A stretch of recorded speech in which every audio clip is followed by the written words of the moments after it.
Il y a des moments dans la vie où tout devient trop lourd à porter, une journée épuisante, une tristesse qui arrive sans prévenir. Et dans ces moments-là, vous avez peut-être remarqué quelque chose d'étrange et de doux. Votre chat s'approche. Il saute sur le canapé, pose sa tête sur vos genoux ou reste là, simplement présent, comme s'il savait, comme s'il sentait. Et vous vous êtes sûrement posé cette question en le regardant dans les yeux. Est-ce qu'il ressent vraiment ce que je vis? Est-ce que cette connexion est réelle? Ou est-ce que je projette ce que j'ai envie de croire? Cette question est loin d'être naïve. Elle touche à quelque chose de profond dans la relation entre les humains et les chats. Et les réponses que la science a commencé à apporter sont bien plus fascinantes que ce que la plupart des gens imaginent. Parce que comprendre ce que votre chat perçoit réellement de vos émotions, c'est transformer pour toujours la façon dont vous vivez avec lui. Commençons par ce que tout le monde a déjà vécu, mais que personne ne sait vraiment expliquer. Vous êtes abattu, silencieux, immobile dans votre salon. Et votre chat, qui dormait à l'autre bout de la pièce, se lève et vient vers vous. Ce n'est pas un hasard. Des chercheurs ont étudié ce comportement de façon sérieuse et ce qu'ils ont découvert est remarquable. Les chats sont des observateurs extraordinairement fins du comportement humain. Ils passent une grande partie de leur vie à nous regarder, à analyser nos habitudes, nos postures, nos expressions et nos sons.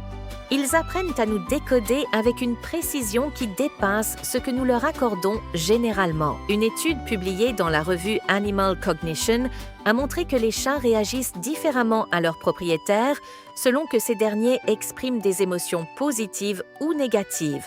Quand la personne souriait, les chats s'approchaient davantage, ronronnaient, se frottaient. Quand la personne était triste ou neutre, les comportements changeaient. Les chats devenaient plus attentifs, parfois plus collants. Ce n'est pas de la télépathie, c'est de la lecture comportementale.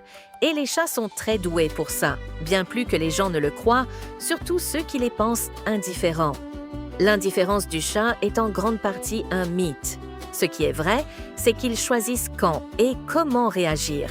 Et cette subtilité est souvent confondue avec du désintérêt. Et vous, est-ce que vous avez déjà vécu ce moment où votre chat est venu vous retrouver dans un moment difficile?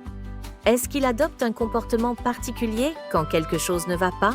Racontez-le dans les commentaires, parce que chaque chat est unique et ces témoignages sont souvent d'une richesse extraordinaire. Mais alors, est-ce que les chats pleurent quand vous êtes triste? Pas au sens littéral, bien entendu. Les chats ne versent pas de larmes émotionnelles. En revanche, si on pose la question autrement, si on demande « Est-ce que mon chat ressent ma tristesse ?» et y répond, alors la réponse est « oui », dans une certaine mesure. Les chats captent les changements dans votre voix, une voix qui tremble ou qui manque de son énergie habituelle.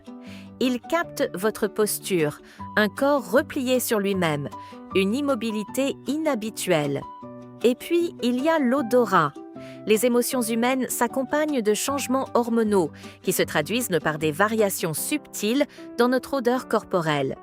Et le nez d'un chat, infiniment plus développé que le nôtre, perçoit ces variations. Quand vous pleurez, votre corps produit des molécules différentes.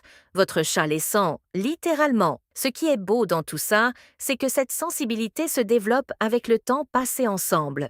Plus votre chat vous connaît, plus il est capable de faire la différence entre votre état habituel et un état qui s'en éloigne. C'est une forme d'apprentissage émotionnel, une carte de votre comportement que votre chat construit patiemment au fil des années. C'est pour ça que les chats de longue date semblent souvent plus réactifs à vos émotions que les nouveaux arrivants.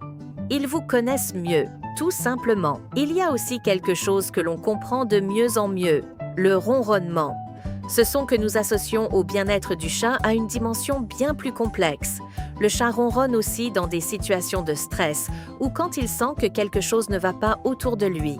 Et les fréquences du ronronnement, situées entre 25 et 50 Hz environ, ont des effets documentés sur le corps humain. Elles peuvent réduire le stress, abaisser la tension artérielle, favoriser la guérison. Quand votre chat vient ronronner contre vous dans un moment difficile, il ne fait pas que chercher du réconfort. Il en donne.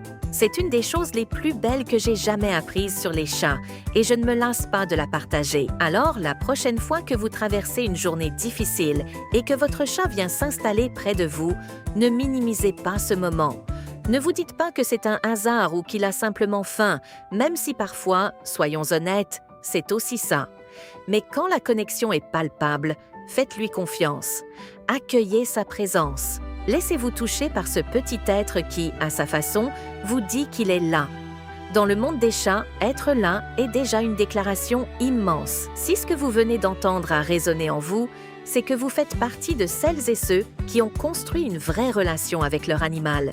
Et c'est exactement pour vous que ce canal existe. Félin Curieux, c'est un espace pour les passionnés, pour les curieux, pour toutes celles et ceux qui veulent comprendre ces êtres fascinants. Si ce n'est pas encore fait, rejoignez la communauté en vous abonnant. C'est un geste simple pour ne jamais manquer une découverte. Et si cette vidéo vous a apporté quelque chose, un petit pouce bleu lui ferait vraiment plaisir.